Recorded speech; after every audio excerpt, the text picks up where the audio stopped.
Stephen Walker for WI Proud. Time to bring you again the artist of the month, and we've got kind of a twofer.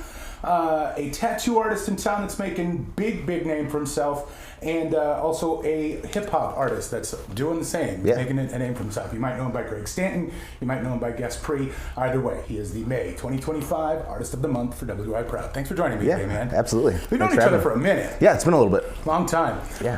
Back roommate days, right? Yeah. Yep, absolutely. So I want to start with the tattooing. How did that happen? Was that always a passion, or did you fall into that? What happened there? I've always wanted a tattoo. A lot of my uncles have tattoos, so it was kind of like something that I saw like just growing up. And I moved to La Crosse for music initially, but kind of wanted to always do art, have always been into creative things. So that kind of just transitioned. I didn't do so hot in music when I was coming up, so decided to kind of switch gears and do art in the hopes of getting into tattooing. And I kind of let life take me other places, and eventually just ended up falling into it and like, hey, I'm gonna give this a shot and see if I like it and if I enjoy it. And it's probably the best decision that I've made for myself, I think, because I really love it. Kind of a meteoric rise, really. Like it was like you started slinging ink, and then all of a sudden you were doing conventions and like winning awards and stuff. How did that happen? I kind of saw the homies. I started out at Mind Altering, and so a lot of the homies started doing conventions, and I was like, I want to do conventions. Like it seems like a good way to be able to travel and to get out and see other places, but still be able to work and make some money at the same time. So kind of like a paid vacation, I guess. So after they started doing conventions, they all kind of went separate ways, and I ended up just like jumping on a couple, and I've kind of just kept the ball rolling from there and found a couple different circuits that I really like, the Villain Arts Circuit and the Tattoo Festival Circuit, and just trying to get my name out and travel a little bit more and get the ability to do more of the work that I want to do. Not that I don't always do that, but a lot of tattooing is just getting to the clients and what they want to put on their body. So the conventions allow me to kind of just showcase what I do and what I like to do best, and hopefully bring in people that want the work that I'm trying to do, I guess. Yeah, so the dude that did my leg sleeve, he moved to Arizona. The reason why I'm asking is because he now is like a trash polka king. Yeah. That's what he does. Yeah. This clearly not a trash polka. Not trash polka, yeah. Right. So what is it turns you on? I'm sure you're doing like, I don't want to disparage anything because all tattoos are valid, but you're doing something that doesn't turn you on. What does turn you on? Yeah, so a lot of times for me it's like fine line, black and gray. I like doing a lot of like really detailed stuff, get into a little bit of the micro stuff. Lately I've been doing a lot of like abstract like eyeballs and like dot work and stuff, which kind of took over from my like mandalas and a lot of my like more like intricate, very symmetrical work. So now it's kind of trying to fuse my love for that and the intricacies and being able to like loosen it up a little bit. So I'm tossing in some color here and there, but I've always had a draw to eyeballs, so lots of eyes and lots of like cool dot work. And but I'm up for anything, honestly. I think it's different every time someone gets in the chair and it's cool to see what they want to get and how I can take their idea and maybe put my spin on it. So that's always been the fun thing for me. So there's not much that I won't do. Portraits aren't my favorite. I'm not the greatest portrait artist, but it's really specific. They are, and that's the thing. You know, if you don't get it right, and a lot of times people have a very specific idea in their head of what that portrait is supposed to look like, even though I'm working off of a picture. So portraits aren't my favorite, but illustrative black work and stuff like that is probably my go-to. But anything with color, I'll rock, and I really don't have anything that I won't do for the most part. Sure. I gotta know, is there anything you like on you that you hate tattooing? Does that, or gives you challenges, I should say? So I don't do as much lettering anymore. I have a lot of lettering and like freehand script and stuff like that.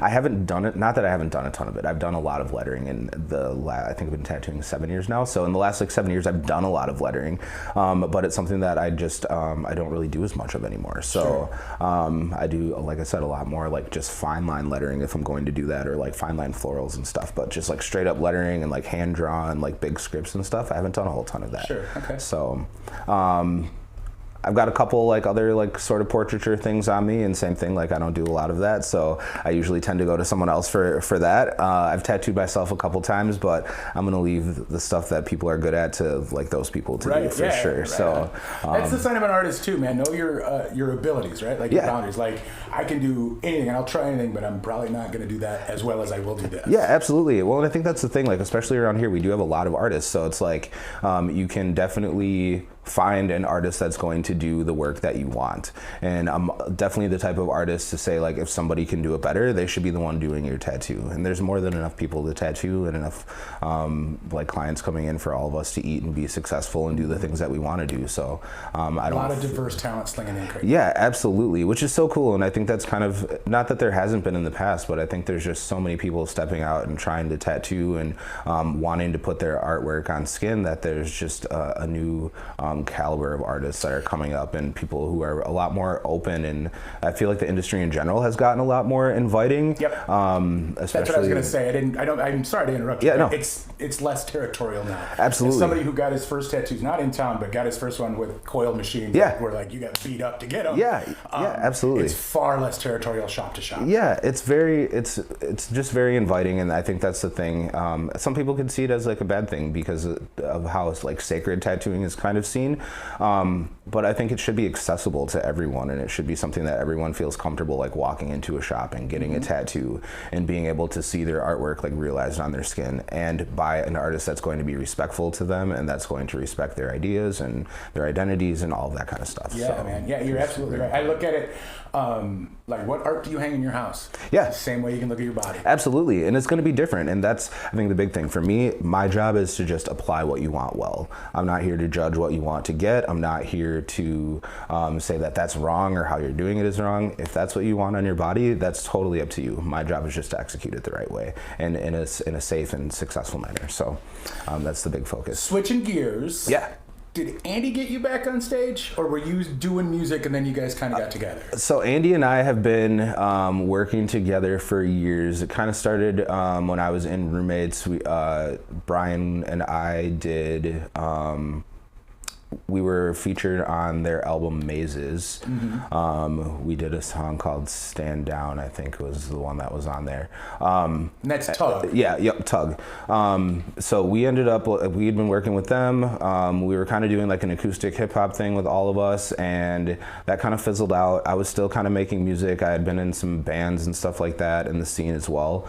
And through him and I working with each other, we ended up kind of forming the Broken Wrist thing as like a vehicle to be able to kind of back in the industry, in the music industry, that you kind of have to have a organization, I think, that kind of backs you, and it looks better like reaching out to different organizations. Look, labels. Organized crime hasn't changed much. Yeah, no, it's very much there, and in the music industry as well. So that was kind of our reason for like starting Broken Wrist, is to just be able to reach out and say, hey, I have this artist, Gaspre, Andy Hughes, whoever, Tug, and then being able to say, can we book this artist, and to be able to kind of have management and just some take a little bit more off of my plate, so that I could focus more on music. And same thing for him, and that's just kind of growing from there, and us working with artists and throwing events and seeing what kind of interesting new things we can cook up and make happen. That is part one of my interview with the WI Proud Artist of the Month for May 2025, Greg Stanton. Next week, we'll talk more tattooing, more music,